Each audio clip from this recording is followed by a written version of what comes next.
Bom dia, presidente, bom dia a todos. Wilson, Dr. Douglas, quero saudar aqui os nossos candidatos a vereador, a Rosa do Obras, a Mirna, o Alfredo Fiscal, que são funcionários públicos e entendem que é necessário ter uma gestão voltada para a valorização dos funcionários, assim como nós entendemos. Prova disso, presidente, que nós fizemos um programa de governo pela primeira vez na história dessa cidade, que foi discutido com uma ampla representação da sociedade, levando-se em conta todos os aspectos de uma administração: saúde, educação, cultura, esporte, geração de emprego e renda, funcionário público. E essas pessoas que eu citei, com a participação de representantes do sindicato, tivemos aqui em visita ao próprio presidente, aos diretores, sempre procurando ouvir as principais reivindicações da categoria, para que o nosso programa de governo se convertesse fundamentalmente num documento de compromisso da nossa administração com a sociedade, em todos os aspectos. Então eu digo, pela primeira vez na história foi construído esse programa de governo, levando-se em conta também as diferentes regiões da cidade. E este documento, o programa de governo da coligação Todos pelo Futuro Itaém, ele está registrado no cartório para que todas as pessoas também possam acompanhar. Ele não é mero instrumento de marketing, como lamentavelmente a gente tem visto as campanhas elaboradas pela visão de um marqueteiro tentando atingir a mente e o coração das pessoas. Ele é um documento elaborado pela própria sociedade que nos ajuda a ditar as regras do futuro que a gente espera para a nossa cidade. Então esse é um grande diferencial que eu fiz questão de fazer essa preliminar, para que todos pudessem ter a tranquilidade de saber que é um documento que visa verdadeiramente atender os interesses da sociedade, particularmente aqui dos funcionários públicos. E se vocês me permitirem, eu vou ler alguns tópicos, é muito rápido, que diz justamente: valorizar o funcionário de carreira, cujo trabalho na administração pública não pode ser desprestigiado pelo excesso de comissionados, que não raras vezes desconhece pelo todo o funcionamento da máquina administrativa. Contratar empresa idônea para estudo de uma proposta de plano de carreira com efetiva e direta participação dos funcionários públicos. E quando a gente fala da efetiva e direta participação dos funcionários públicos, a gente entende que a representação, aí respondendo já a sua primeira questão, ela se faz efetivamente através de um sindicato. Nós entendemos que a representatividade de qualquer segmento de trabalhadores deve se dar através de um sindicato fortalecido e respeitado por qualquer gestor público.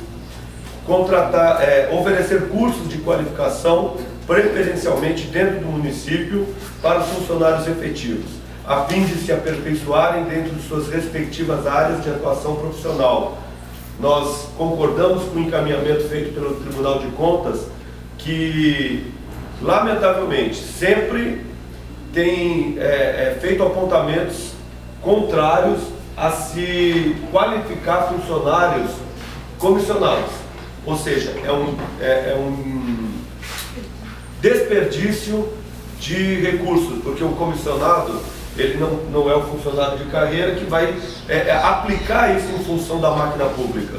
Ele fica às vezes 4 anos, houve um investimento em cima desse funcionário em termos de qualificação e se comete um desperdício de dinheiro público em cima disso. Nós concordamos com esse encaminhamento do Tribunal de Contas e queremos adotar uma postura diferenciada, no sentido de aperfeiçoar e qualificar o funcionário público de carreira, que nós entendemos tem que ser considerado uma tropa de elite, porque se prepararam, tiveram a oportunidade, igual todos, de ingressar no serviço público através de um concurso público e devem ter um tratamento diferenciado.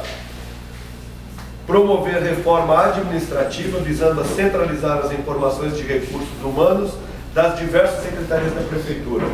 Nós entendemos que não é possível manter uma governabilidade do jeito que está. É necessário se estabelecer uma reforma administrativa.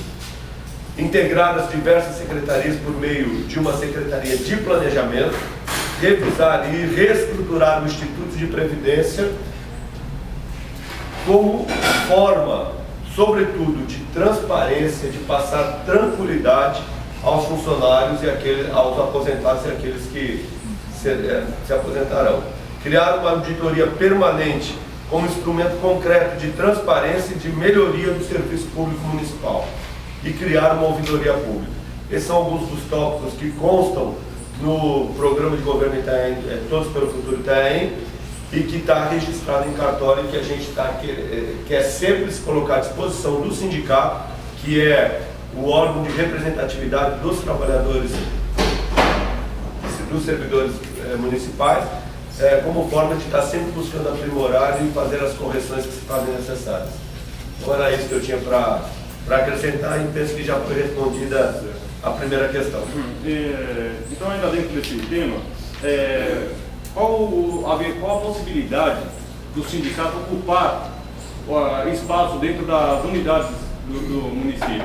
Ou seja, no próprio espaço municipal, nos pronto-socorros, nas escolas, que espaço poderia ser destinado para que o sindicato atuasse? Você fala de espaço físico? Para publicação e divulgação e contato direto com os servidores, para divulgar as ações do sindicato. Qual que é a reivindicação do sindicato? Hoje, precisa ser discutido, né? Fazer uma colocação assim. A gente pede a publicidade do próprio RH em relação ao servidor que entra. Por exemplo, hoje, o servidor entra, foi concursado, vai fazer efetivar o contrato dele, ele não toma nem conhecimento que existe um sindicato. E o Grêmio, pelo contrário, eles divulgam, fazem até a filiação no RH. Nós solicitamos espaço do prefeito, um quadro de aviso nos locais de trabalho, e até hoje, isso já tem há 4 anos, não foi decidido. Então não dá a menor, hoje na atual administração, não dá a menor abertura do sindicato. Eles não, pelo que parece, eles não reconhecem como... Eu até lamento de verificar que isso tem que ser uma reivindicação. É um direito do funcionário ter acesso à informação. E eu considero até um dever do sindicato disponibilizar essas informações. Lamentavelmente, isso tem que ser uma reivindicação justa, porém, a gente até estranha, né? Seria desnecessária, né? Mas o direito da sua administração como seria? Poderia seria disponibilizado todas as Nós temos que estudar a maneira de passar essas informações dos funcionários e disponibilizar informação. Quem tem informação talvez é quem não está preparado para fazer gestão de um município. A informação, nós temos que cada vez mais buscar transparência, publicidade, são princípios constitucionais que o meu governo vai primar. Por todos os princípios, legalidade, transparência, publicidade, e nesse sentido o funcionário público tem que ter acesso a isso. Dentro desse tema da representação sindical, alguém gostaria de fazer alguma pergunta? Só quero dizer para você, Marcelo, o que a gente quer dizer é o seguinte, que no nosso departamento nós não podemos nem entrar com o jornal sindical. Se você entra lá só no jornalzinho lá, eles rasgam tudo é rasgado. Essa é a nossa reivindicação, não é isso? Eu falo, hoje, pelo que eu estou passando, vivemos uma ditadura pública. Aonde repartição pública, a gente entende que é pública, aberta ao público, ainda mais ao sindicato, que é o órgão de representação. O ano passado, quando nós estivemos no estado de greve, eu fazia parte da comissão, e eu sei porque o Marcos passou por isso lá na educação, na Secretaria de Educação, nós colocamos o aviso do estado de greve. E além de arrancar e rasgar, ele foi pressionado e foi prejudicado, perseguido por isso. Então eu entendo esse medo deles, de se vai ter realmente um local que possa ser divulgado as informações, porque ele foi perseguido a partir do momento que... Isso até é estranho e triste ser uma reivindicação. Nós estamos falando em direito. Né? Quando a gente fala que o sindicato tem o direito, a gente nem pode reivindicar um direito até estranho. É um princípio constitucional de você poder fazer um movimento de greve, de você poder dar publicidade aos sindicatos dentro da empresa onde você está, as pessoas que são filiadas nesse sindicato. Se você pega hoje uma General Motors, o sindicato que estão os operários, ela não pede permissão do patrão colocar uma faixa lá, ela coloca porque é direito. Então se a gente vive hoje uma ditadura pública, é uma coisa que a gente tem que corrigir urgente. É urgente, então... A gente até estranha de ser uma reivindicação, na verdade. Aquilo que é um direito de todos. Né? Vamos Está lá passar. estipulado lá, artigo 8º da Constituição Federal, ele é claro, né? As pessoas têm o direito de se associar ou desassociar da instituição e têm o direito de falar, não, ele me representa. Né? É isso. Olha, tá por escrito no programa de governo, também coloquei que nós vamos visar, nessa reforma administrativa, integrar todas as secretarias, não é?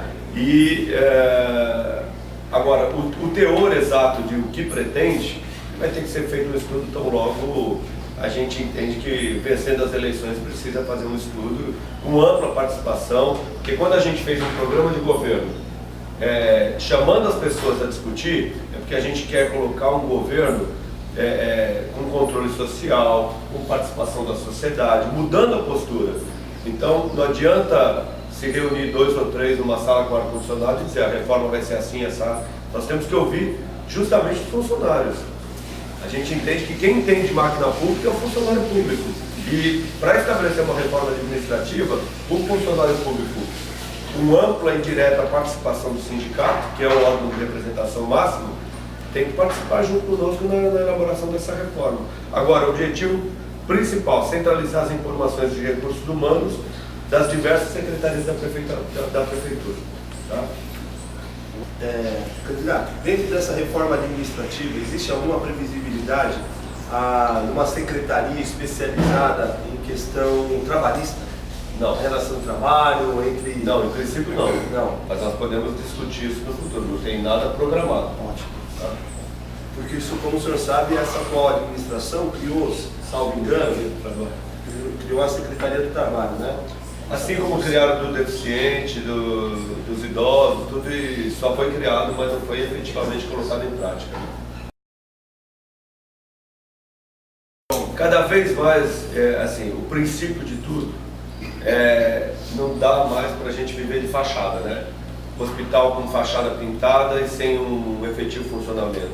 Posto de saúde sem médico, mas com a fachada pintadinha como se fosse bom.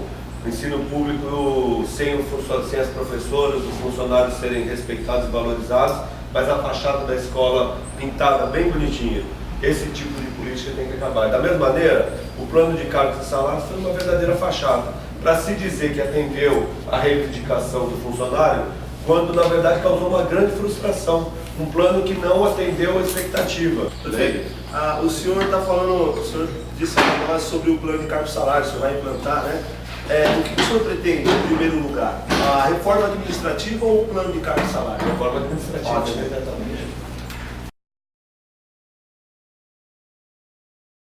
Olha, nós entendemos que o comissionado, há uma distorção, né? Eles são colocados pelo gestor público, existe uma questão política, só que não se cobra o resultado. Então o que acontece? Há um inchaço da máquina pública, um desprestígio do funcionário de carreira e, não raras vezes, o comissionado não entende o funcionamento. Então o que precisa acontecer?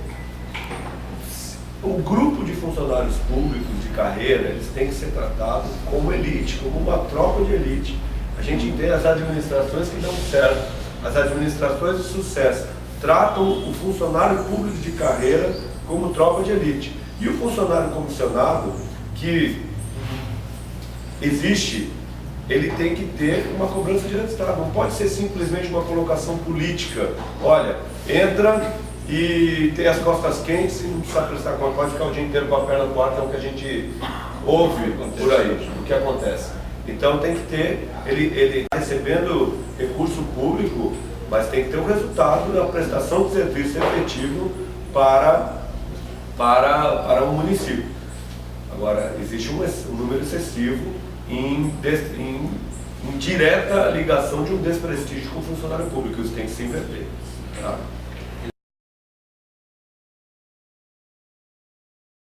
Sim, nós queremos fazer uma convocação de representantes da Câmara Municipal, representantes do sindicato, ou seja, dos funcionários públicos, da própria administração pública e do Instituto de Previdência.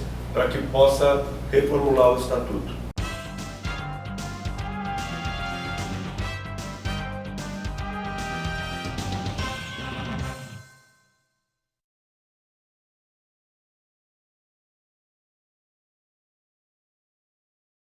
Lidar com um acordo com o sindicato, chamando os sindicatos, os funcionários a discutir isso, e isso tem que ser resolvido.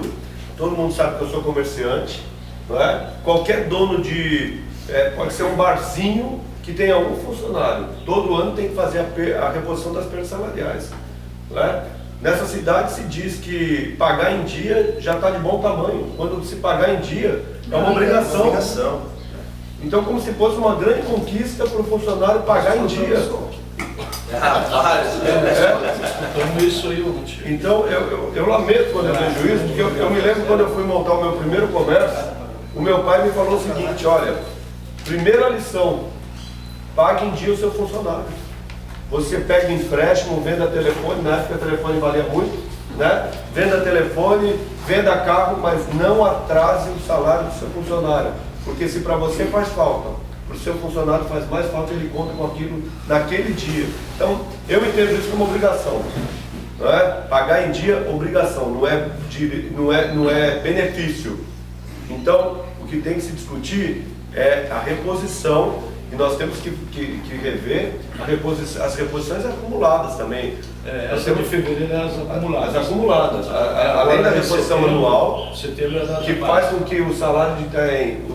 Ontem nós discutimos com os funcionários que no passado eles ganhavam, o salário deles era em torno de 12 salários mínimos. Sem esse reajuste, hoje são 5 salários mínimos. Porque não teve, inclusive, reajuste para os aposentados. Nós aposentados. Então, de 12 salários, o inicial é R$2 a mais do 624. Eu não sei dizer, mas eu acho que a maioria do funcionário público, eu acho que devia salário mínimo. E é bom a gente também já registrado, né, com o apoio até do sindicato, foi quando eu era presidente da Câmara que a gente instituiu a database que não existia na cidade. Nós temos database, hoje, graças a um esforço do sindicato. E eu quero te falar, esse prefeito é tão irresponsável que tudo que ele deixou de dar de aumento, ele já está fazendo trabalho no próximo orçamento do próximo prefeito. Então se demonstra total erro dessa administração. Até 2015, o próximo prefeito vai estar empenhado com o que ele deixou de pagar nos 7 anos dele. Porque ele também não aceitou que nós colocássemos a falta também que já tinha de reajuste passada, anterior a ele. Ele disse que prescreveu. É a primeira vez que eu ouvi dizer que prescreve dívida de salário. Um período de 10 anos. Um direito nosso, um direito que prescreveu. Esse é o problema, 5 anos é um prazo, sendo que você tem 2 para efetivamente fazer a reclamação, né? Você vai pegar então já uma administração que tem que cumprir um acordo já feito, que é um gasto, e mediante esse quadro, o senhor acha que o servidor pode, nos próximos, em quanto tempo, pode sonhar com um aumento salarial? As diferenças. Antes de você responder, nós tivemos um dado ontem aqui de um dos candidatos também, de início, ele falou que o próximo governo já vai começar com uma dívida no mínimo de 36 milhões de reais. No mínimo, por baixo. Nós temos conhecimento. Tenho conhecimento desse fato. Então, justamente, né, tem uma reposição salarial. Com uma diferença, nós não vamos encobrir o que passou. Nós vamos olhar para frente, visando o futuro e o reconhecimento das pessoas que fazem parte da administração pública. Não estamos lá entrando para encobrir e fazer um mandato tampão. Vamos entrar para fazer um mandato que coloque Itaim num novo rumo, num novo caminho, atendendo às expectativas da maioria da população e não favorecendo grupos, não favorecendo esquemas e não favorecendo o que passou. Olhando sempre para o futuro, mas se estabelecendo um governo que atenda à expectativa da maioria da sociedade. Certo? Então, acho que isso é importante frisar. É uma grande diferença. Eu penso que é o princípio da mudança. É essa colocação. Então, como estava falando, eu acho que dá para sonhar com um ganho salarial? Eu acho não. Eu quero afirmar que no início de 2013, ainda que na mudança de postura, na mudança de relacionamento, na mudança de de uma nova expectativa, de novos projetos, novos sonhos, novos desafios, o funcionário público vai começar a sentir a diferença. Vou repetir, frisar, deixar consignado junto à Câmara, que eu quero aqui publicamente assinar o direito de transmissão de tudo aquilo que a gente está falando, tá certo? Para que fique consignado, de maneira muito transparente, que nós vamos tratar o funcionário público de carreira como uma tropa de elite dentro do município, fazendo dentro do possível, né, essas reposições, devolver esses direitos, entendendo que o funcionário público tem que ser tratado de maneira diferenciada, o de carreira. Por exemplo, o Zé Renato citou da merenda. Nós fizemos um estudo preliminar da merenda, onde nós vamos diminuir o gasto de merenda em 2 milhões. Diminuir o gasto, que hoje, o contrato de 7 milhões com uma empresa de fora, nós vamos acabar com essa terceirização e diminuir o gasto em 2 milhões. E além disso, por que eu estou falando isso? Porque é um benefício para o funcionário. Nós vamos devolver o direito das professoras, do funcionário público da educação, poder se alimentar novamente dentro da escola. Com um gasto de 2 milhões a menos. Não é?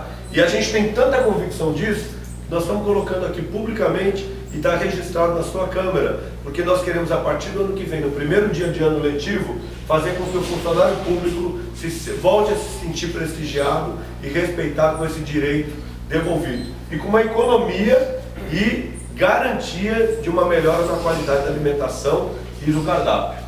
Tá? Então isso é um dos benefícios também que a gente quer colocar para o funcionário, nesse caso específico para a educação. O plano de implantação do plano de saúde do servidor, né? Seria isso, um auxílio funeral, um plano de saúde, na questão mesmo das jornadas de trabalho aí, folga mensal, uma folga mensal aí para o servidor que se ativa aí 12/36. Isso já acontece no governo do estado, né? Ainda mais para os servidores que se atuam na área da saúde. Uma das questões que a gente não colocou no programa de governo, mas vai ficar registrado como uma carta de intenções. E por que nós não colocamos no programa de governo? Porque é algo que nós entendemos importante para a cidade, importante para o funcionário, porém não depende exclusivamente do governo.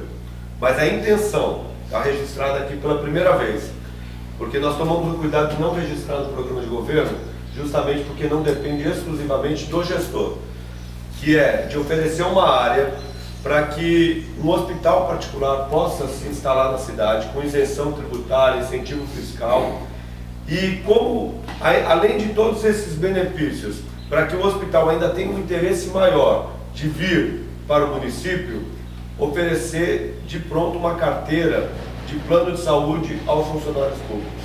Então, é o incentivo. Área, isenção tributária, incentivo fiscal e uma carteira de segurados por um plano de saúde para o funcionário público.